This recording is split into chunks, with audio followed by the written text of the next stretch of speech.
Glavni razlog finansijskih problema u životu je nedostatak samodiscipline i samokontrole. Većina ljudi nije u stanju da odloži zadovoljenje svojih potreba, ima sklonost da potroši sve ono što zaradi i čak se još i naknadno zaduži. Jedan cilj koji nam je svima zajednički je da svi želimo da zarađujemo više novca, da ga imamo dovoljno kako se više nikad ne bismo brinuli o njemu. Zašto onda ne bismo radili puno radno vreme na svom poslu, a posle toga deo vremena na svom bogatstvu?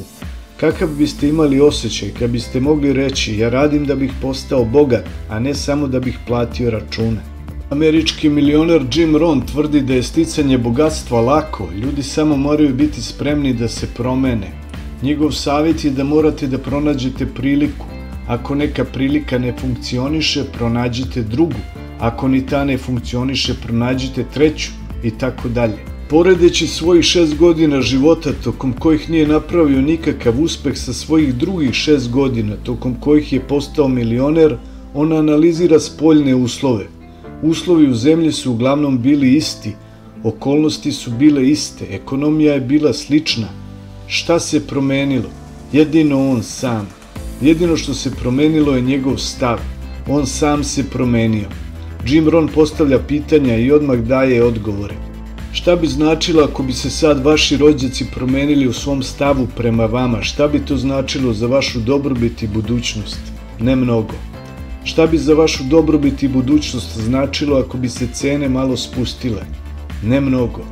Ako se ekonomija malo popravi, šta bi to značilo? Ne mnogo. Ako bi se promenila vlast u državi, šta bi to pomoglo vašoj budućnosti? Ne mnogo. Ako se vi ne promenite i ne napravite svoje planove, sigurno ćete se uklopiti u nečije tuđe planove. I pogodite šta su drugi planirali za vas. Ne mnogo. Dakle, jedino vi sami možete da napravite razliku. I ako se vi promenite, sve će se promeniti za vas. Ne morate da menjate vladu, cene, ekonomiju, poreze. Morate da menjate svoju filozofiju, svoj um. Morate da prikupljate nove ideje, nove informacije, nova znanja. I ako to budete radili, ceo vaš život će se promeniti. Vaše zdravlje, vaši odnosi sa drugim ljudima, vaša sposobnost da se nosite sa izazovima će se promeniti. Prihodi, unapređenje na poslu, sve će se promeniti.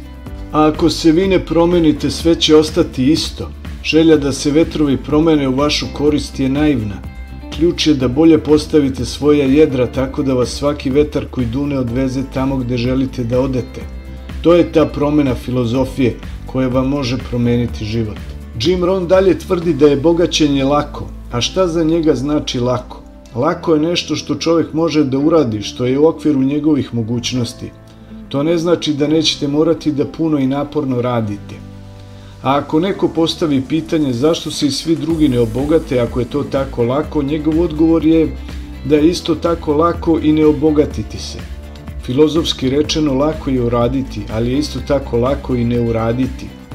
Ne smete da zapostavljate i zanemarite sve lake stvari koje možete da učinite kako biste ostvarili svoje ciljeve. Ako zapostavite da uradite prave stvari sa svojim vremenom, zdravljem i novcem, oni će nestati. Ako znate šta je dobro za vas, onda to trebate i da radite. Ako ne radite to što znate da trebate da radite za sebe i svoje ciljeve, to je formula za propast.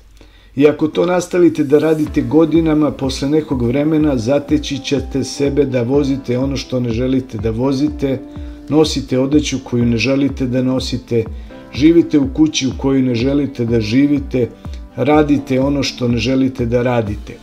Samo zanemarujte i plutajte gde vas voda nosi i naći ćete se tamo gde ne želite da budete. Kada osmislite sopstveni plan uz pomoć koga ćete se obogatiti, bit ćete toliko uzbuđeni da nećete moći noću da spavate. Jim Rohn otkriva svoju strategiju pomoću koje je postao bogat. On je svoj novac rasporedio na osnovu pravila 70-30. Kada dobijate svoju platu, naučite da živite od 70% svojih prihoda. To je za ono što vam je neophodno kao i za ono što je luksuz. Od ostalih 30% 1/3 bi trebala da ide u dobrotvorne svrhe. Davanje novca u dobrotvorne svrhe je akt vraćanja zajednici i pomaganje onima kojima je potrebna pomoć. Sa sledećih 10% prihoda ćete početi da pravite bogatstvo. To je novac koji ćete koristiti da nešto kupite, popravite ili proizvedete, pa onda prodate. Cilj je da se uključite u trgovinu i da na taj način stvorite dodatni izvor prihoda. Budite kreativni, postoji mnogo načina na koji možete zaraditi dodatni novac. Bacite pogled na vaše veštine koje ste stekli putem rada ili hobija, jer možda budete u mogućnosti da ih pretvorite u profitabilni projekat. Ili uvek možete da kupite nešto na veliko i to prodate na malo. Ili da kupite deo nekog poseda i da ga poboljšate, pa onda prodate po većoj ceni. Poslednjih 10% prihoda bi trebala biti ušteđevina.